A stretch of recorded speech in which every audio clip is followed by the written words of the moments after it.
totoo lang, honestly speaking nakaranas kasi ako nung panahon ng tatay na maganda naman ang ginawa. Pagpalagay natin may kurakot din yun. Pero sa totoo lang, nakita nyo naman ang development sa ating bansa. Halos lahat yan, yung tatay ang may gawa. Kaya nagpapasalamat pa rin tayo kahit papano, kurakot man yung tatay, meron ka nakitang proyekto. Ang masaklap na yun, kurakot, walang proyekto. Hindi tayo nakinabang. Sus! Common sense, common sense. Double kill tayo. Pinatay na tayo, pinatay na tayo uli. Tanong ko lang, magaling ka sa mga kababayan! magaling ka na tayo lang pagsama-sama dito sa labas ng estasyon. Bakit parang sinisintruhan? Diskaya ngayon.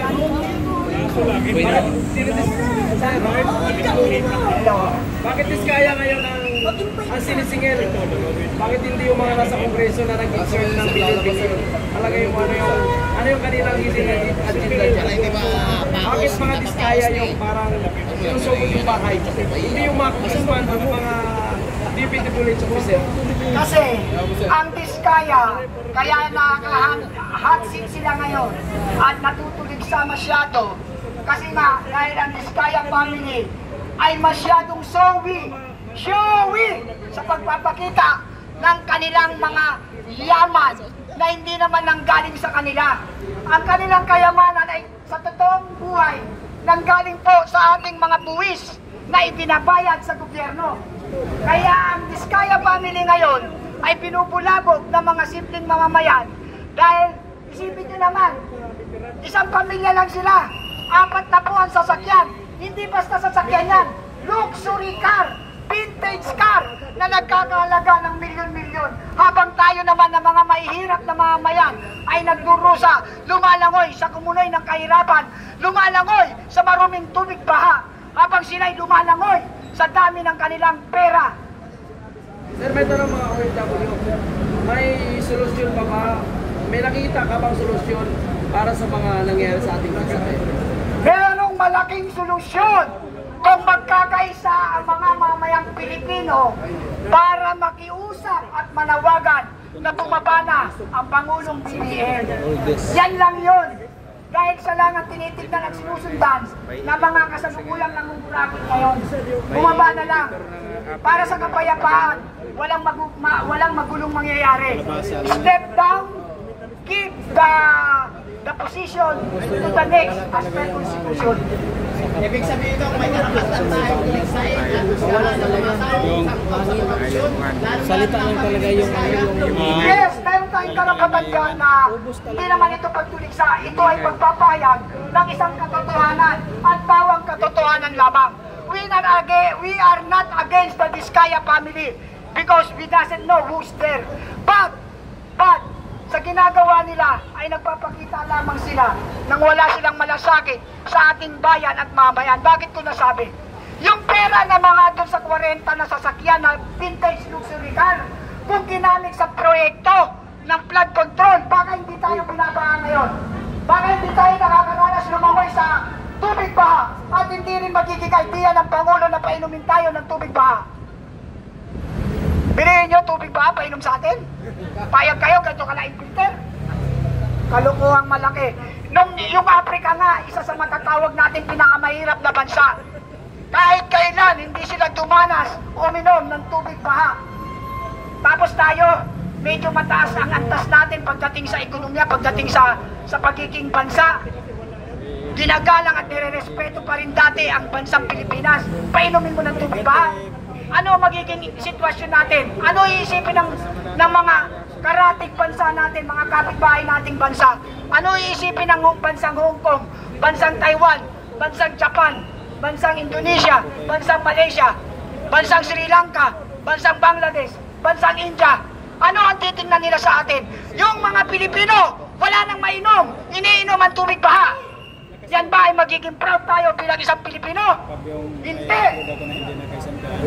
Sir, may nakikita naman magandang nangyari kasi na ginagawa ni Bongbong Marcos? Wala 101% kasi sila nga yung ugat eh. Sila talaga gumawa ng independent panel for investigation that flood control because they are there. Sila mismo alam nila yan. Ngayon, to control, to manipulate the result, gagawa sila. Kasi yung kay Senator Marcoleta under Blue Ribbon Committee, yun ang tamang talagang investigasyon. Sila ang may competent to investigate the flood control ghost project. Ang committee, ang investigasyon ng Blue Ribbon under Senator Marcoleta. Yan ang talagang dapat mag-imbestiga. No needed ang independent panel for investigation.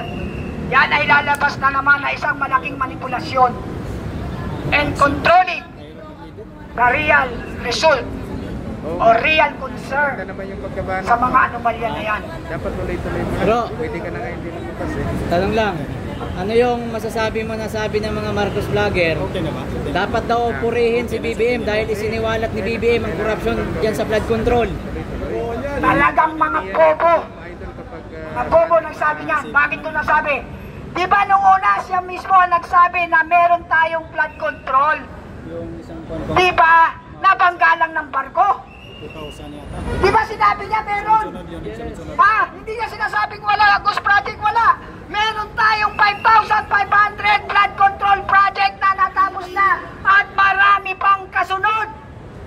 Ibig sabihin, hindi niya alam na may ghost project. In kaso, puputok yan. Nung nag-vlog ang isang kayo, nabanggit na yan, kung natatandaan nyo, nabanggit natin yung ghost project. Lumabas ang pondo, walang proyekto. Ako yun, at nakita nyo naman tayo yun. Wala pa yung mga issue na yan. Nakapagsalita na tayo tungkol sa mismanagement ng mga pondo dahil kinukurakot lang nila. Oh, di ba? Ano sabi ng Pangulo? Nabangga lang, nandiyan. Hindi, isa pa yung nabangga. Una yun. Pangalawa yung na-overwhelm. Naunang banggit niya, nabangga lang ng basko. Pangalawa, tumagal, hindi lang effective yung bangga ng barko dahil sinita siya. Asa ng barko? Ngayon, ang ginawa niya na lang, pangalawang statement, na-overwhelm. Eh bakit may baha? Alam nyo, mabait ang Panginoon natin. Yung mga sunod-sunod na pag-ulan at bagyo, yan ay pagpapatunay lamang na ibinibisto ng Pangulo ng Panginoong Diyos ang mga katiwalian sa flood control project. Dahil kung hindi babagyo at hindi uulan, hindi matutuklasan na yung mga pagbaha ay nawawala na pala ang pondo